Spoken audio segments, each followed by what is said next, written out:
I'm Barnaby Brown, and in this video I'm going to introduce Lotus Lab and the archaeological finds that we bring to life.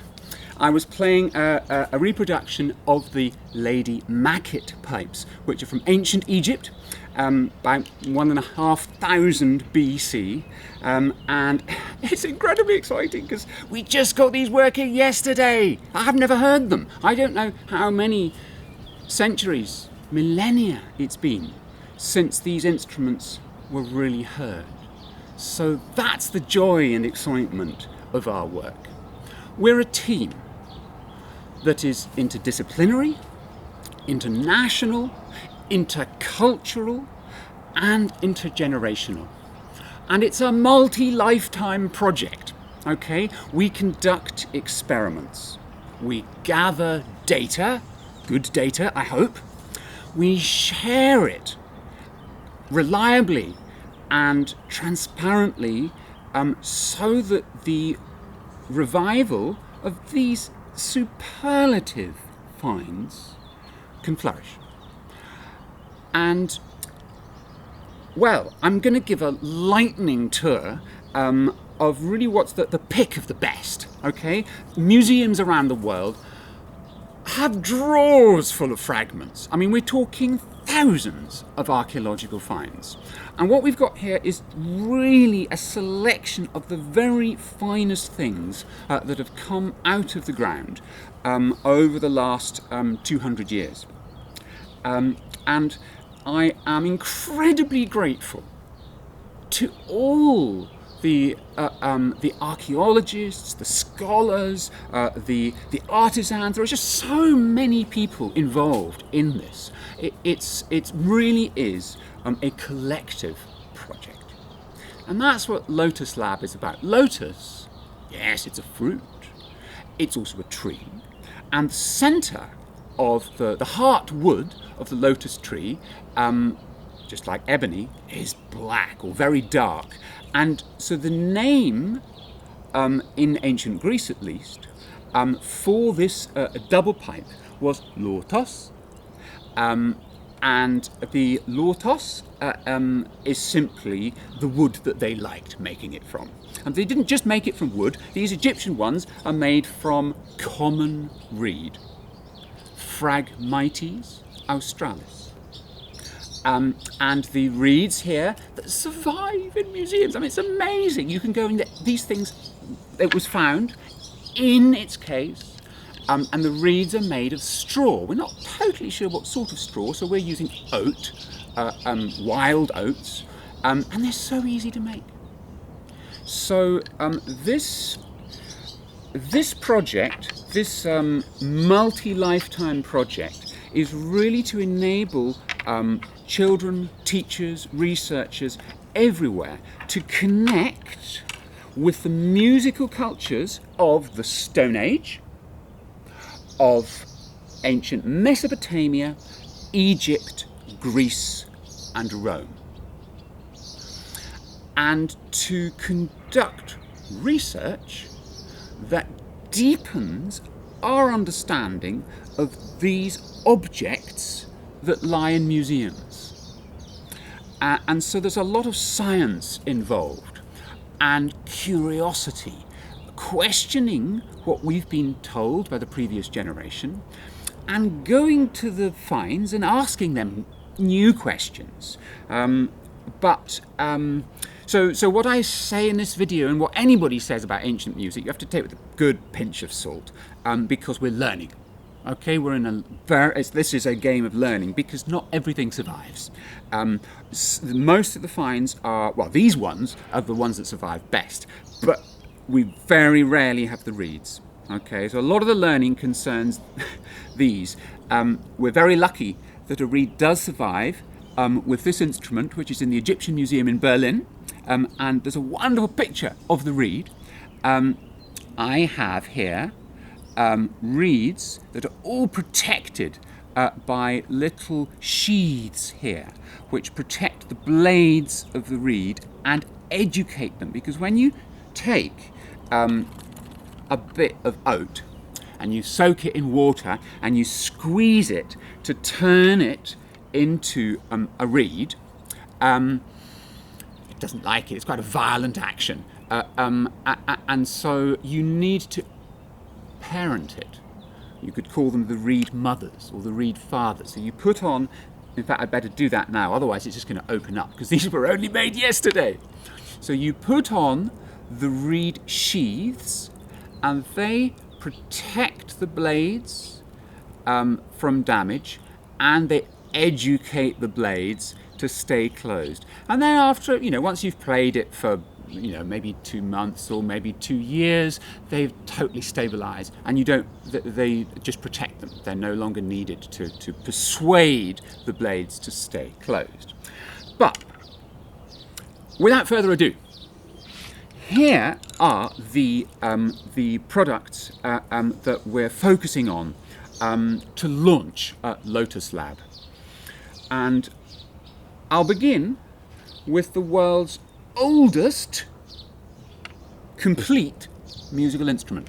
The original was found in Isteritz cave in the south of France, and it is dated to about 28,000 years before the present. And I just love it. It's a vulture ulnar bone with 4 holes, and what's so wonderful about it is that both ends are intact. So we know that this was the length. There are thousands of other Stone Age pipes, much older, 42,000 years old, but they're broken at both ends. So we've chosen this one because it's complete. We know this was the instrument. It's even got wear marks on the back that we've reproduced. This is 3D printed in nylon, and so it's not going to work without a bit of soaking. But these straws, you can put any kind of straw in, a plastic straw or something that you cut from a field of oats or barley, and it'll take a bit of time. So maybe by the time I finished introducing the other instruments, it'll be ready to play. Okay, give it a bit of soaking. In fact, I might take the reed out. There we go. Pop it in that, and by the time I've finished introducing all the other instruments, it'll be ready. So, from the Stone Age, I'm going to jump to ancient Mesopotamia. These are the silver pipes of Ur, 2,500 BC, 3 holes on one, 4 holes on the other, and they were bent, ritually destroyed when they were buried, but the originals are in Philadelphia Museum, in little fragments. So it's detective work, figuring out how to piece the fragments together. So many scholars have been involved in bringing these instruments out of silence and dust into sonic reality that we can, as composers and musicians, actually have fun with. Then there are these Lady Macket pipes, which are maybe 1,500 BC, thereabouts, and I must say, I'm entranced by how deep the sound is. Very, very easy to play. Okay, much more difficult of the ancient Greek ones. My goodness, I spent a full year really, really gently stretching my ligaments so that I wouldn't damage my hand. Okay, that is one enormous and uncomfortable stretch. And these were found in 2005 in Megara, just south of Athens. And they've got bronze levers. This is a professional theatre instrument. I would say don't touch it unless you're prepared to take it very, very gently and you've got big hands already, or you're prepared to train for a whole year. Equally big and equally dangerous for your hands is the Elgin. So the original is in the British Museum. And it's amazing what time has done. It's gone all curved, warped, but we've straightened it out. And I must say, I'm very, very pleased. We've learnt that the original reeds are much more likely to have been made from Phragmites. And here you can see the bulb. And this, you can see how just naturally, it's done this of its own. We didn't do this, but you can see how the reed gets fatter there, okay? And then it's got its waist, and then it's got its belly. And you see that detailing in ancient Greek pottery, particularly this bulb here. And it's done that because this is Phragmites australis, okay? And that grows everywhere. So you can go out and you can cut Phragmites australis and make your own reeds. And that's really the way to do it, because it's all about the reeds. The pipes, anybody can make the pipes, really. The knowledge here is in the reeds.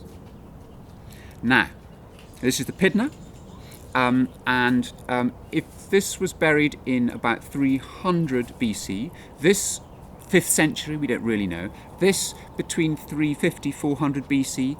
Then we have the Posidonia, which is 480 BC. And so it's called Posidonia because it was found in a grave in the ancient city of Posidonia. This one in the ancient city of Pydna. This one in Megara. We call this the Elgin aulos because we don't know where it came from, but it arrived in the British Museum with a 5th century date, and it probably is 5th century. But they all basically are the same in the sense that the hands are one tone apart.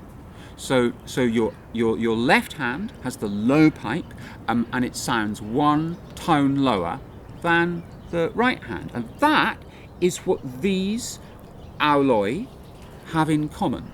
Aulos, this is one aulos. This one comes from Selinus, and it might be 6th century. Okay, might even be early 6th century, and there's an important difference between these four, which survive intact. Okay, these have come, they're in museums and you see the whole thing complete in amazing condition. This one, only 2 sections survive. And the reason we have brought it, we've considered it important, is because these ones are so difficult to stretch. Okay, so beginners, it's really hard. I would really, really recommend that you begin with Selinus, unless you've got big hands. Selinus is easy to get your fingers round. It's a comfortable instrument, and what we've done is we've basically respected the Posidonia aulos, because the 2 bits that survive, this section and this section, match the Posidonia perfectly. And there's also a perfect match, or an astonishingly close match, between the Pydna found in northern Greece and the Posidonia found in Italy. Okay, so these are instruments that are clearly the same design, and it just makes sense. So we've scaled it down to respect the Selinus fragment. And those are the ancient Greek ones that are one tone apart. Now we move to Greco-Roman auloi. Now these are different, and the main difference is, well, first of all, you can see that the reeds are much shorter. Okay, there's clearly been a cultural change. These reeds are all great big long things, okay, and they have to be that way. They don't sound well otherwise. These ones need much shorter reeds, and the pipes, instead of being a tone apart, these are a 4th apart. And they've also got more bass notes, okay? So you can see here, you've got the finger holes, a thumb at the back, and then 1, 2, 3, 4 on the front, and then I put these, you really need to be able to cover these holes because they give you different keys. So you can change the bass note, okay? The finger notes stay the same, but the bass note can change, and that's lots of fun, changing the bass note. And then, so these were found in Egypt, and they are in superlative condition. This one's in the Louvre Museum, and this one is in Berlin. So we call it the Berlin aulos and the Louvre aulos. And then to finish our collection, we've got some single pipes. Okay, so these are all double pipes.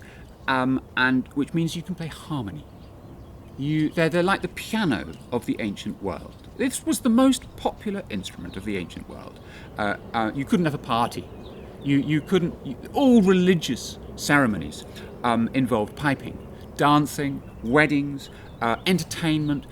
You couldn't row a trireme. Okay, warriors needed the aulos in order to be able to hear the captain's commands.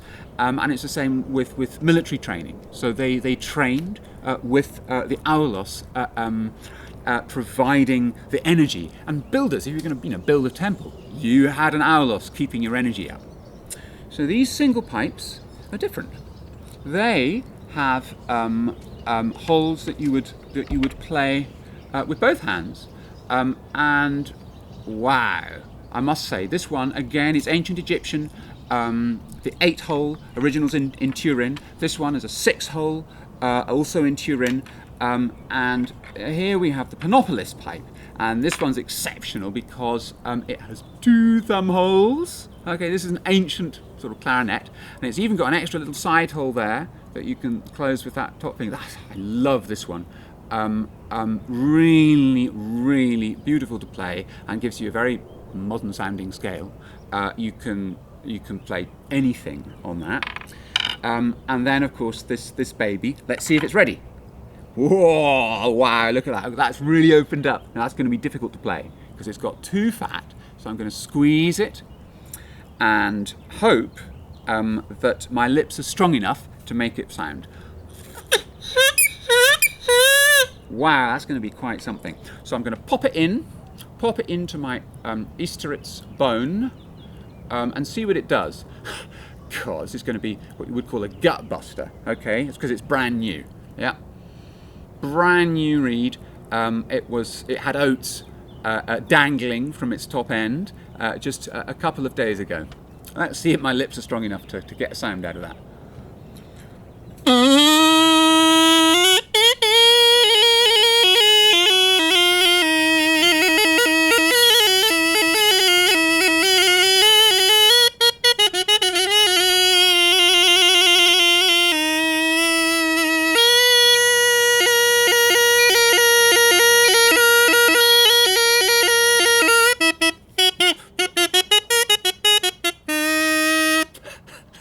Okay, so you can make a decent sound out of it. That's the Easteritz, Stone Age, maybe 28,000 years old. And the last part of our product line that I'd like to introduce today is the most important. It's how you turn a cane, a reed of Phragmites australis, or oat straw, into the reeds that are the soul of these instruments. And that is a skill. And you need do you know what's lovely? It's not expensive. It's just skillful. And so we've created a little kit here that gives you everything you need to do that. Okay, so we provide the kits and the training online. We have an aulos support group that meets every fortnight by Zoom, and so it's open. You can turn up, and we support anybody who wants to learn how to make these. It's actually a lot of fun. You begin scraping off the bark, and then you need to tie the waist. Okay, tying the waist.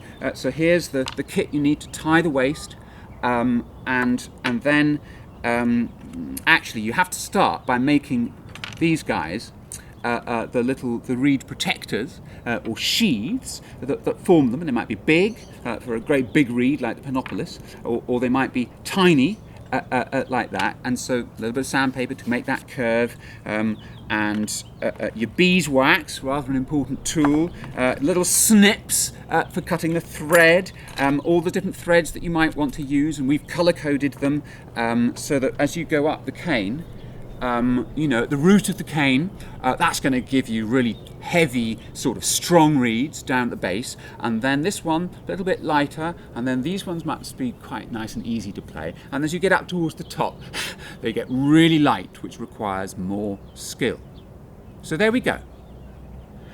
I hope you enjoy coming back to the Lotus Lab website, where you'll find much more information on each of these instruments, but most importantly a place where we're learning, because this is a multi-lifetime project where we are gathering good data to learn more about these instruments and to be able to be a little more respectful and develop our connection with the people who lived on our planet 28,000 years ago, 4,500 years ago Mesopotamia, 2,500 years ago ancient Greece, and